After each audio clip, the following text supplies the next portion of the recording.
If you're planning your first Disney vacation, stop scrolling. These 3 simple tips could save you hours of stress and make your trip far more magical. So, welcome to Finding Your Disney. I'm Rachel. And I'm Roxanne. And I'm Sandy. And we are 3 friends who love to talk about Disney, and our next trip's going back. And we just wanted to have you join us for our regular chat of different topics. And as we were talking about our trips coming up this summer, where we were going, we were thinking back to our very first time we were going to plan our trip to Disney World and what we wished we knew before we planned our first trip. So that's what we're going to be chatting about tonight. So welcome. And we're just all going to share one piece of advice that we'd love to give Disney first timers. So who wants to go first?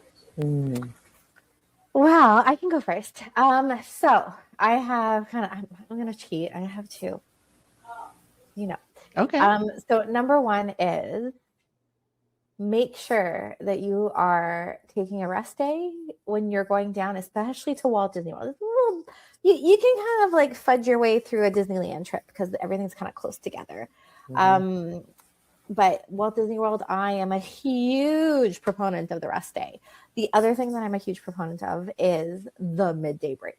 So make sure that you're scheduling in time to go back to the resort, to take a swim, to, if you're traveling in the summer, to change your clothes after going for a swim. All those things will make your trip just that much more magical, because you're not going to find yourselves being exhausted by the end of the week. So that's definitely my tip. So midday breaks and rest day. So take it easy. And that kind of feeds into my next little tip. Okay. Slow down.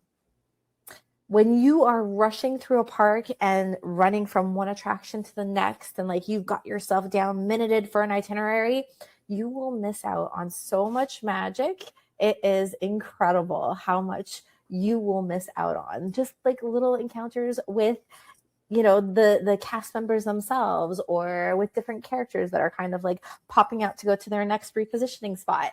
There's so much that you miss out on when you are just running your way through the parks. And not only that, you're going to end up with grumpy children that way, because who likes someone like that's being a drill sergeant when they're on vacation?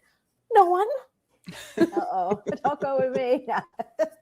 Just kidding. I couldn't agree with you more, though, on don't rush through the parks, because my tip is you don't have to do everything. It's okay. I mean, you don't have to hit every ride. Don't plan it like you'll never go back. The parks aren't built that way. So true. If you're just running from ride to ride, you're going to do that missing of what makes those parks so magical and so special. So that's my tip. Absolutely. Yeah. I can't agree more with you on that. That's one of the things that I'm constantly telling my guests. I'm telling them that Disney will change every single time that they go. And it'll change because they'll have new things that are in the parks. It'll change because their kids will be older. It'll change because the people that they're traveling with is going to be different. So don't expect to be able to see and do everything. And I can't agree with you more to the fact that the parks were not built for you to see. And okay, if you're going for 2 weeks, maybe, right? Yeah. But the standard for most folks going for a Walt Disney World trip is about a week long. For folks that are going to Disneyland is anywhere between 3 to 4 nights. So you can't see and do everything in that amount of time, and you're not meant to. No, so it's okay. It's too large. Yeah, love it. So Roxanne, what about you? So I don't advise sleeping in. I know some people are going to be like, listen, I'm on vacation, but I've heard stories where people go, hey, we sleep till 10 and then we'll shower and then, we'll get to the park around 11:30, 12. And it's like, no. Oof. I mean, maybe one of the days you do that, right? On that rest day, Sandy, or, you take the whole day of Wednesday off and you just do a pool day or something. But you will, if you can get into Magic Kingdom especially, and you can get onto Main Street, just that first, before the park even opens, you'll get great pictures. It's very peaceful. You'll hear the music. You can get a Starbucks. You can grab get some souvenirs. You can get all kinds of things done on Main Street while you're waiting. So if you don't have the early entry, like you're staying off property, and let's say park entries at 9, even getting there at 8 o'clock is not a bad thing. Honestly, backing it up 30 to 60 minutes to explore Main Street, be ready to go when that rope drops. It's called rope dropping. You be at that rope, go to the ride you want, get on that first, because you will get more done in Fantasyland from 9 to 12 than you will do all day. It's amazing how many rides you can knock out in like 2-3 hours, not just Fantasyland, but all 4 parks. When you go in the morning, you'll get so much done. So yeah, I don't advise sleeping in, especially if you're off property. I've seen horror stories where people are crawling on I-4 for 2 hours because there's just some massive traffic jam. And had they got up and left the hotel off property at 8 instead of leaving at 10:30, 11 o'clock. 8, Roxanne, where are you coming from? I'm already like in the having taken my photos and everything by 8 o'clock in the morning, depending on how much park you're going to.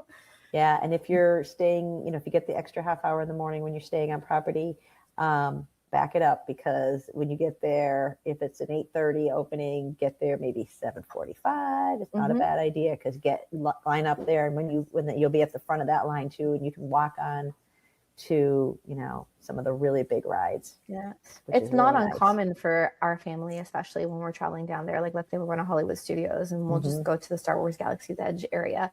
It's not uncommon for us to be able to do Rise of the Resistance, Millennium Falcon, and then grab a Ronto roaster for breakfast. Yep. Right. Imagine so if you showed up at noon, that would take you to 3 o'clock to do all that. Oh yeah. And I think that feeds in perfectly to what I was talking about those midday breaks, right? Yeah. So if you're up at the crack of dawn, you're getting all the stuff that you want to get done first thing in the morning, especially during the summer when it like we are now, where it's like super hot outside. By the time you hit like 11, it's the best thing in the world to know that you've knocked off like 5, 6, 7 things off your list, and that you're headed back to the hotel to relax by the pool for the rest of the afternoon until you head back for maybe 4 or 5 to go to dinner. That's true. That's true. And it's a lot less stressful, I think, also in the morning when you're there early. So it's way less stressful. Absolutely. Very calm. So, well, thanks for sharing. Because the whole point of going to Magic Kingdom and Walt Disney World and Disneyland is to have a magical experience that you're going to remember for years. So you can't beat it. Definitely. So Roxanne, you're with International and DVC VIPs. Where can people find your? Yeah, so I love TikTok. On TikTok, I'm the DVC VIP. And that stands for Disney Vacation Club, because I just love the brand, and as you guys do, I'm a big fan of that. And on Facebook, it is Interval International and DVC VIPs. We talk about traveling all over with your DVC points and all other timeshares that you can exchange into or out of Disney, and save a lot of money that way. So in addition to using your DVC points, you can travel to beaches, lakes, skiing, all kinds of stuff. So there are lots of things you can do with those magical points. Future topic. We'll have to get one of those topics in, and that'll be awesome. Lots of options. And Sandy, how can people find you? Folks can reach me at Experience Magical Adventures. We are a travel agency specializing in Disney destinations based up in Montreal, Canada. So shout out to all my Canadians who are watching this podcast. And we just help folks plan the most magical adventures.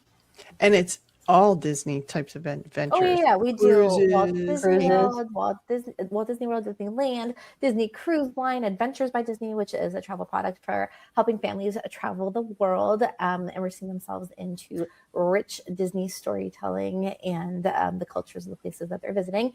And Aulani, which is the resort out in Hawaii, our favorite. We've been there like 4 times now.